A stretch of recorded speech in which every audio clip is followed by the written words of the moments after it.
There was a report by Center Square that nearly 24 Democratic attorney generals, months before your reelection, were basically planning already lawsuits against you, and wanted to see what your comment is on that. Second question. Well, I heard about that. I'm not surprised because they've weaponized this country like never before. That was President Donald Trump earlier this month reacting to a question about a Center Square exclusive concerning attorneys general working together to plan to sue the president months before he was reelected to office. Welcome back to the States. I'm Greg Bishop. With more on this story, let's bring in the Center Square investigative reporter, Adam Herbets. Adam, before we talk about what nearly half of the country's AGs are revealing, or rather not revealing, let's kind of recap the overarching issue here that the investigative team found. And that was obtaining documents showing 22 AGs working to sue Trump. Tell us more about what we've found so far. Yeah, so it was a confidential document, big, bold, all capital letters right at the top of the document with the word confidential, outlining this team called the Project for Federal Accountability. This appears to be the group that was created 3 months before Kamala Harris announced her run for president on how we are going to sue the second Trump administration if he wins. Obviously, he did win, and as we sit here today in August 2026, there have been now about 100 lawsuits filed, but this was a coordinated effort long before a hypothetical president were to take office. These were lawsuits related to hypothetical policies that had yet to be implemented. So our position is that the records should be public. There is no attorney-client privilege on hypothetical lawsuits for hypothetical policies. And yet, when we ask states like California, when we ask states like Arizona, when we ask states like Washington, all across the country, we are getting the response that we can't tell you or show you what these emails and what these plans looked like for various reasons. Yeah, according to the California Attorney General's office, a request from the Center Square for public records was denied because releasing the files, quote, would not be in the public interest. They went on to say locating and reviewing all potentially responsive records would impose an undue burden. And they said, quote, your request could encompass emails pertaining to 82 lawsuits, and that they anticipate that any responsive email communications would be exempt from disclosure pursuant to the attorney-client privilege. The attorney would work product, a doctrine, they said, is what's at play here, and the official information privilege that they have. And they say it's a deliberative process privilege, and that the pending litigation is exempt. And so they just gave you plenty of different types of examples. You want me to translate all that lawyer speak into English? Yeah, because my absolutely. interpretation of all that is, number one, it's a lot of records. California won't say how many there are, but we know there's multiple states copied on these emails. So, for example, the state of Oregon has told us that they exchanged at least 1,000 emails before Trump took office related to these lawsuits. Presumably California was copied on them. I mean, we are talking about 82 lawsuits in the state of California. The rest of what you just said was essentially their way of saying, even if you were to narrow the request, our position is that we're not going to give you the records because we don't think the law says we have to. Obviously, we disagree, but we can't even get to that point because they're throwing out this language that the records are not in the public interest. My response to that was, how does the California government decide what is or is not in the public interest? I think we have a pretty good idea of journalists of what the public's interested in. Well, and this, again, it's not like a case of, me, private citizen, suing Adam, private citizen. This is attorneys general representing the public, suing another government agency that also represents the public. Kind of fascinating. Yeah, we're spending money to sue ourselves, essentially. Yeah. I mean, the taxpayer money is on the plaintiff's side.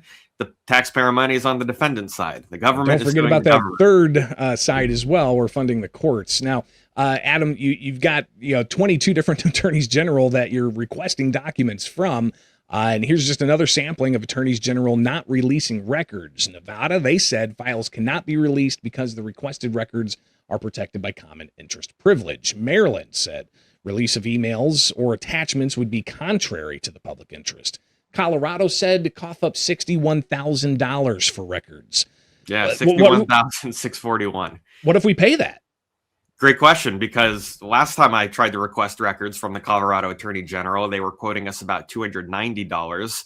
And then I later came on the states to discuss that request. It also had to do with outside counsel receipts for these types of lawsuits. And then they upgraded it by 17 times and tried to charge about $5,000 after we agreed to pay the $290. So my question after we were quoted 60,000 plus was, does the Attorney General, Phil Weiser, who's now running for governor, does he reserve the right to upgrade the price by 17 times and try and charge us more than $1 million for these records if we agree to pay it? It's obviously too high, and I think they likely know it's too high, considering we didn't want to pay the 200 or then the 5,000 after that. The people we interview in the state of Colorado say, look, these might be the best, most spectacular, most successful lawsuits in the world, but we as taxpayers have a right to know. And yet, when it's placed behind an insurmountable paywall, we really have no way to know. It's pretty incredible. What are you hearing from transparency advocates? Yeah, transparency advocates are saying that it's ridiculous, that this is a problem, especially in the state of Colorado. They think it's ridiculous that a state like Colorado doesn't have anything in their law that requires them to at least break down the fees to show us the math that they're using to calculate these numbers. The fees in Colorado have to be quote unquote reasonable. Reasonable, of course, is subjective, but apparently just because the fee is reasonable doesn't mean they have to supply the reason for the fee. In other words, they don't have to give us the math. They don't have to tell us how they calculated that number. And the Attorney General in Colorado, his communications person, has repeatedly stuck to his guns about how, in his opinion, the law does not require him to answer any questions, even though his job is literally to answer questions from the media. Adam, we've talked about California, Nevada, Maryland, Colorado, but other states are involved in this, and you've got requests out. What's happening with New York? What's happening with Washington State? Are you getting some records? What do those look like?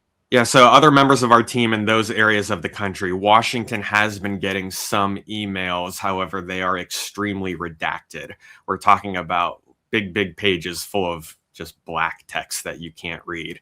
New York has released a much smaller number of documents, but also very highly redacted. So our team is appealing those redactions. We are appealing the decisions in California and Maryland and Nevada. We're working through the process in each state. And of course, each state has different public records laws. But our position so far is that you can't have attorney-client privilege for lawsuits that don't exist yet, against a president who's not in office yet, against policies that have yet to be implemented. These are hypotheticals at this stage in the game. After the lawsuits are filed, I might be able to understand the point for attorney-client privilege.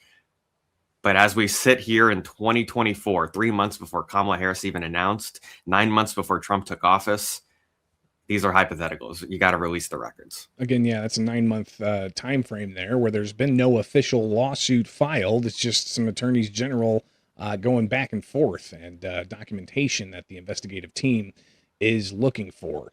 So again, just to show all the different states out there. All right, so this is the list of attorneys general that have either not supplied records or have declined to comment on this story.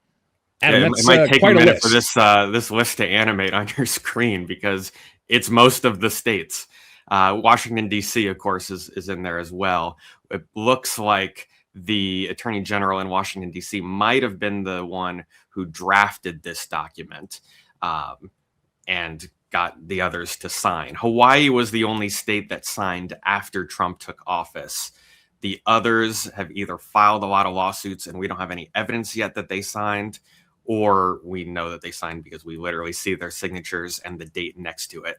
California signed it, but for whatever reason, they left the date blank. But a lot of these states have joined a lot of lawsuits. Not all of them have joined every lawsuit. California, 82. Colorado, last I checked, was in the 70s. Arizona was in the 40s, maybe the 50s. And some of them are more transparent than others on how many of these cases they're joining. Some of them brag about the number of lawsuits they've joined, and they use it to fundraise for their campaigns, whether they're trying to seek re-election or whether they're looking for higher office, such as in Colorado, with the Attorney General trying to be the next governor. Well, there's clearly a lot more that needs to be reported on this story, and that's why we've got the Enterprise and Investigative Unit at the Center Square. Adam Herbets, one of the members of that team, greatly appreciate your reporting and you taking time with us here on The State. Be sure to subscribe to the newsletter at thecentersquare.com for the latest.